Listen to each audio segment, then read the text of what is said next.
Nous t'emmenons dans la perle du Caucase et ses paysages grandioses. Cet hiver, nous fuyons son climat défavorable à ce mode de vie en véhicule aménagé. Aujourd'hui, nous te la faisons découvrir sur la courte période qui permet d'accéder aux grandes dames caucasiennes, même si encore une fois, un imprévu s'invitera dans l'aventure.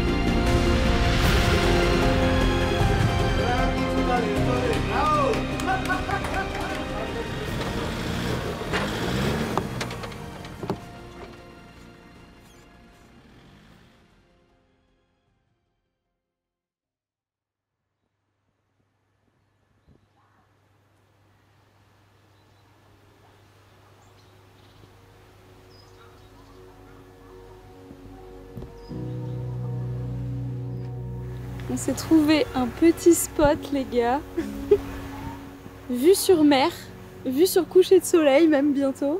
Petit hamac, il y a plein de gens qui sont là avec leur petite toile de tente ou leur van. Et je pense que demain on va pouvoir se baigner. On s'était pas baigné encore dans la mer Noire. Ah.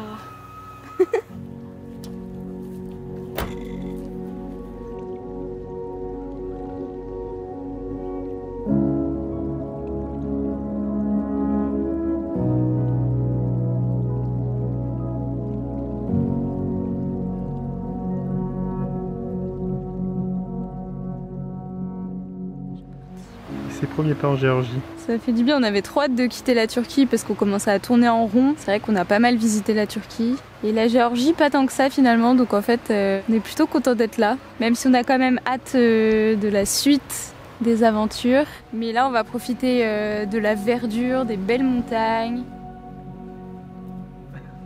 Le premier coucher de soleil nous salue avec élégance à la fin de sa course éternelle, sous un ciel de vapeur rosée. Le silence s'installe, l'air est sec et on se laisse emporter dans cet instant parfait de quiétude.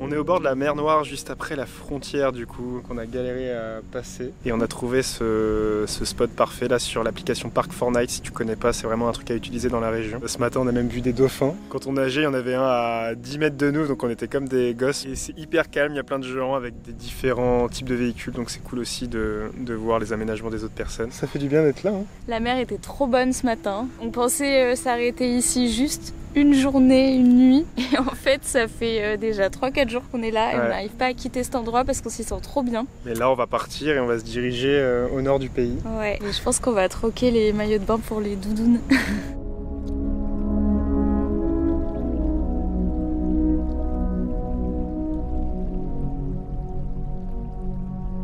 Là, on est au nord-ouest de la Géorgie et on s'est trouvé un petit spot au bord de la rivière. On s'est fait un petit feu de camp et ici c'est trop cool parce qu'il y a plein d'animaux en liberté. Là, quand on est rentré sur le chemin, il y avait des chevaux. Sur la route, on a croisé plein de vaches et plein de cochons sur le bord des routes ou même en plein milieu de la route. Et je trouve ça trop cool cette ambiance un petit peu de ferme qu'on retrouve partout en Géorgie, sur les routes et même en ville. Enfin, c'est trop drôle.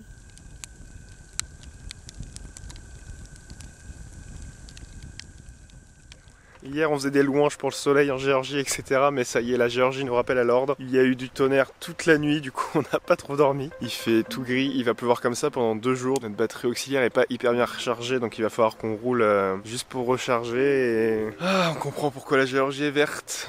Léna n'oublie jamais le petit déjeuner, même dans ces conditions. Jamais. Surtout que j'en profite parce que là il pleut pas. Je voudrais des pommes de terre sautées, s'il te plaît. Je te jure, il y avait des coups de tonnerre. Elle m'a envoyé une pomme de terre sautée. C'est bon. Mais en gros là on va passer 2 jours à l'avant de la voiture et c'est pas ce qu'il y a de plus sexy, faut l'avouer. Kawaii, mini short, sandalettes. On est bon. Et short Obélix. Du coup on a décidé d'aller dans une chambre d'hôte. C'était 10 € la nuit et on se dit que passer 2 nuits au chaud, au sec, on sera bien plus efficace et bien plus confort que de rester à l'avant de la voiture. En choisissant le 4x4, on savait qu'il ne nous permettrait pas d'avoir un abri confortable en cas d'intempéries. Et avant notre retour en France, on a passé de nombreuses journées à l'avant de la voiture, bien loin de ce que l'on s'imagine quand on évoque un tour du monde. Parfois, en voulant trop aller à l'économie, au lieu du portefeuille, c'est le moral et la santé que l'on épuise à petit feu.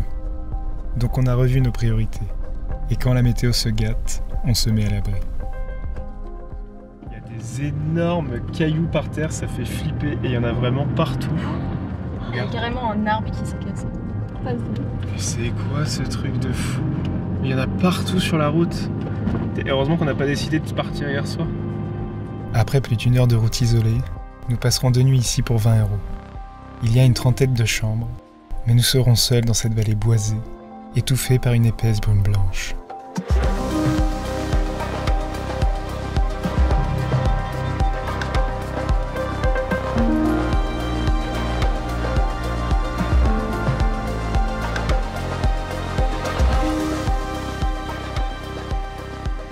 Toutes ces terres appartiennent et sont habitées depuis de nombreuses générations par une seule et même famille. Nous ferons quelques pas dans cette atmosphère couverte mais séduisante, avec les vapeurs du bois fraîchement coupé, quelques animaux du bétail et de la basse-cour, ou encore la machinerie géorgienne, cette vieille travailleuse qui ne flanche pas.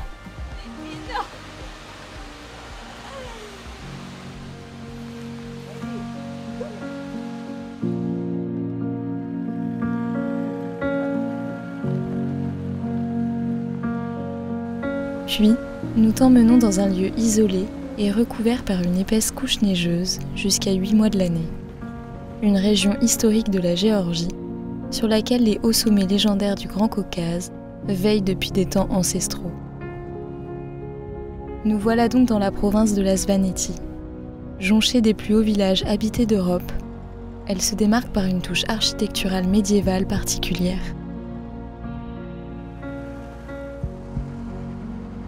On est en train de rouler à travers le village et on voit toutes ces tours Svan et on trouve ça vraiment magnifique. À l'époque, chaque maison avait sa propre tour pour se protéger de l'ennemi en cas d'attaque. Et en fait, on se dit mais ça devait être impressionnant le paysage de ce village avec toutes ces tours. Enfin, il devait y en avoir des centaines.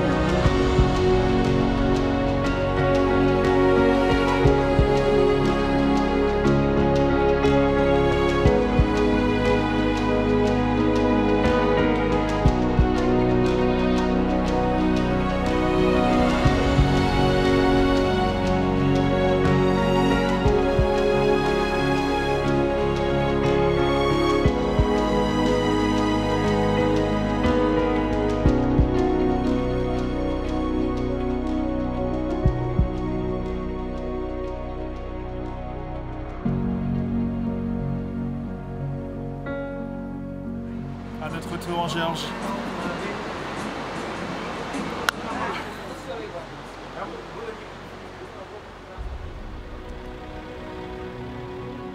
Au départ de Mestia se trouve l'un des itinéraires les plus prisés de la région. 1000 mètres de dénivelé positif de piste en pleine montagne pour atteindre un miroir d'eau, le lac Koruldi.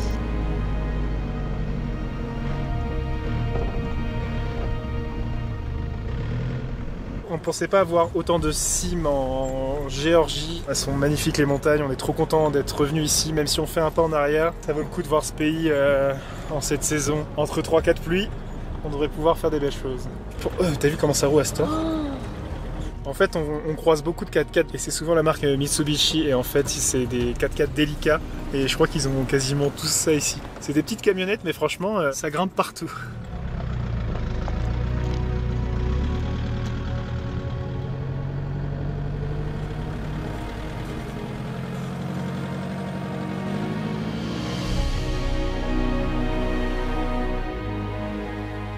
Il y a a pas mal de personnes qui font de la randonnée. C'est une bonne randonnée pour accéder jusqu'au lac et du coup on triche un peu nous, mais on va pouvoir dormir ici et franchement on n'arrête pas de le dire depuis le début du voyage, on trouve toujours des spots magnifiques pour dormir et celui-là ça fera partie encore une fois des plus beaux. Voyager en 4x4 nous apporte un sentiment accru de liberté, le confort et la confiance de notre véhicule en dehors des sentiers battus, et le plaisir de découvrir de nouvelles sensations avec notre maison roulante.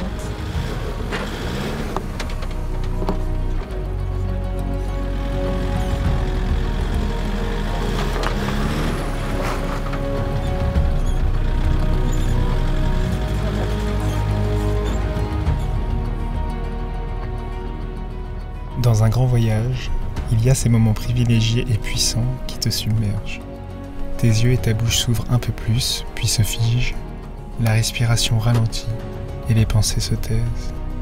Alors c'est là où tu t'arrêtes pour accorder à la beauté de notre monde un instant silencieux d'admiration.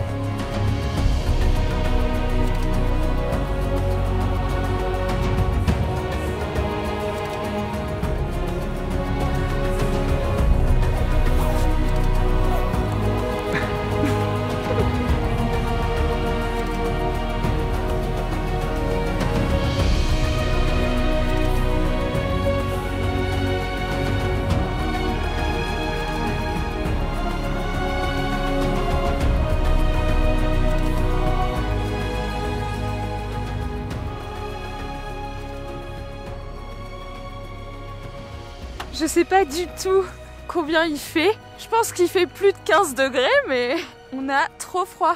On a sorti tout ce qu'on avait. On est à 3000 mètres d'altitude et à Mestia c'est écrit 10 degrés la nuit. Ouais, c'est-à-dire qu'il va faire presque 0 là.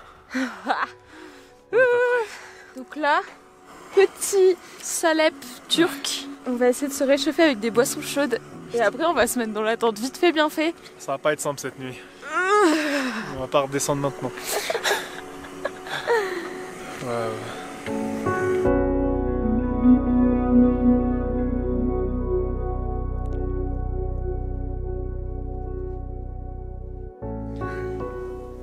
Bienvenue en hiver. J'adore quand il y a une vue dégagée comme ça, qu'on est tout en haut et on voit tout ce qui se passe autour. Ouais, Justin, on a fait une belle rando aujourd'hui. Faut être fier de nous. Ça va les jambes? Et moi j'ai grimpé hein. Bon. Bonne nuit. Bonne nuit.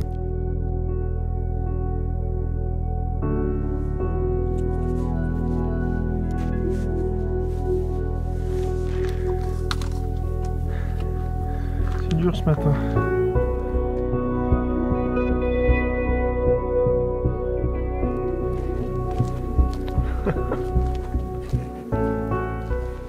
Et donc cette nuit, on était bien dans nos duvets, mais hier soir en se couchant et ce matin en se levant, il fait trop froid. Il faisait 0 degré. Ouais. On se disait que c'est quand même cool de retrouver ces sensations de froid. Et ça change de la canicule quoi. Ça fait du bien, mais on sera content de retrouver la chaleur quand même. Ouais.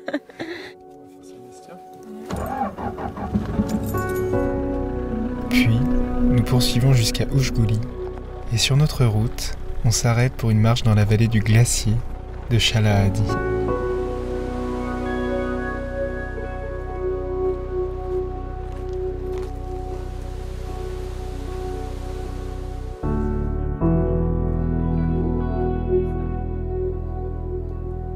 L'été en Géorgie est une occasion rêvée pour les passionnés de randonnée et de grands espaces d'arpenter les itinéraires caucasiens, véritables trésors du monde.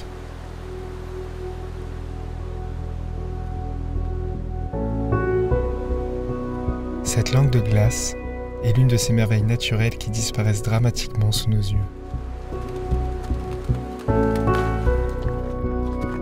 Elle emporte avec elle des millénaires d'histoire, la beauté d'un paysage glacé et de nombreuses espèces.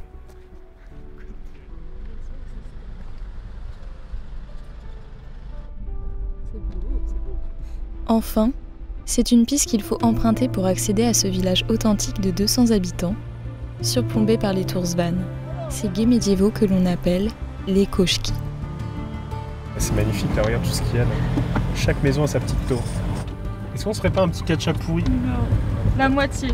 Oh ça y est, ça craque, ça dit non, puis la moitié, puis en final on va manger un chacun, voilà ce qui va se passer. Bon, il faut trouver un resto alors. Nous passerons plusieurs jours au pied du Shrara. De ses 5200 mètres d'altitude, il est le point culminant de la Géorgie et l'une des ascensions les plus difficiles d'Europe. Ah, ce matin c'est un truc de fou. Je crois qu'on se réveille avec la plus belle vue du voyage. Ah.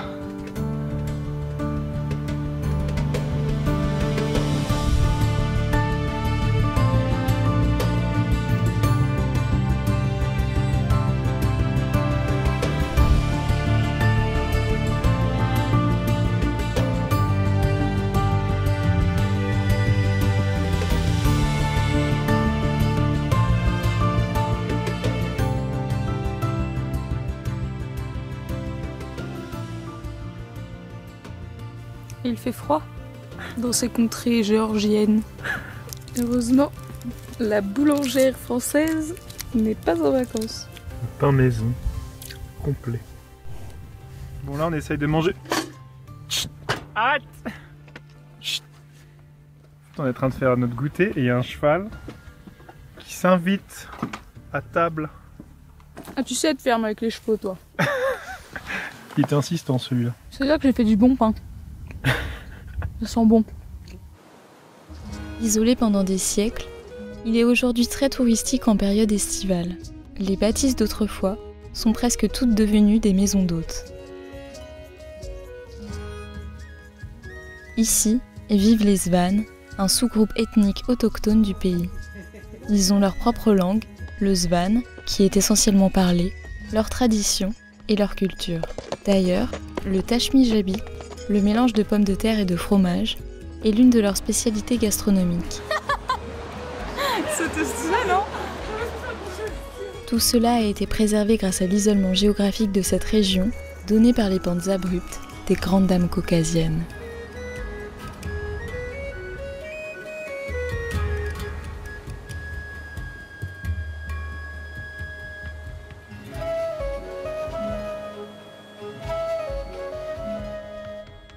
Ces tours défensives de pierre sont les témoins mais aussi les empreintes des générations qui se succèdent depuis 1000 ans, au cœur de ce lieu comme figé dans le temps. Ces édifices de 3 à 5 étages pouvaient mesurer jusqu'à 30 mètres de haut. La plupart ont été construits au XIIe siècle et servaient de refuge aux habitants en cas d'invasion. Ils y stockaient des denrées et des animaux au dernier étage, puis s'isolaient en remontant les échelles pour couper l'accès. Alors ils ont mis des cadenas sur toutes les portes d'entrée des tours Svan et je pense que c'est parce qu'il y en a certaines qui sont payantes pour les visiter et du coup toutes les autres ils les ont condamnées. Peut-être qu'aussi c'est dangereux. Hein. Ouais, peut-être aussi, certainement.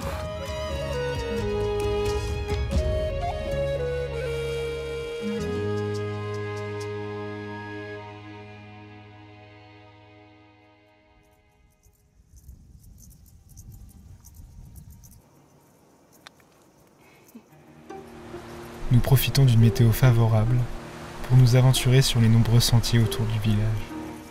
Accompagné d'un vieux berger caucasien et d'un troupeau de vaches, je crois caresser l'une d'entre elles et manque de me faire charger par un taureau.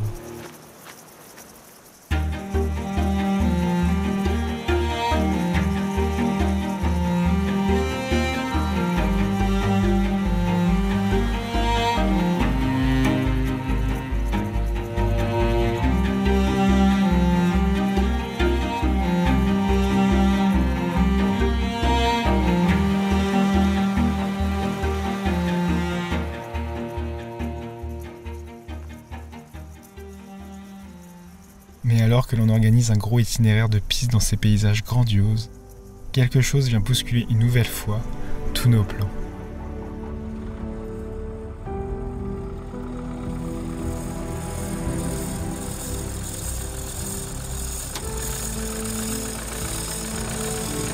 Voilà, c'est le nouveau bruit sous la voiture. Là, cette série, elle tourne vraiment moins vite que les autres. Maintenant on retourne en arrière et on va essayer de trouver un garagiste pour sauver notre petite maison qui est malade. On a vu que c'était une des poulies de l'alternateur qui ne tournait plus. On va essayer de rouler tout tranquille et croiser bien fort les doigts pour que la poulie ne nous lâche pas sur la route. Vous entendez ce doux son de criquet? Dans le prochain épisode, tu verras qu'au moindre bruit anormal sur ton véhicule, il faut aller au plus vite au garage. Puis nous t'emmenons au cœur de la vallée de Trousseau, où tu découvriras l'une des plus belles merveilles naturelles du pays. Et enfin, on se retrouvera également dans une situation complètement insolite et inoubliable. À bientôt!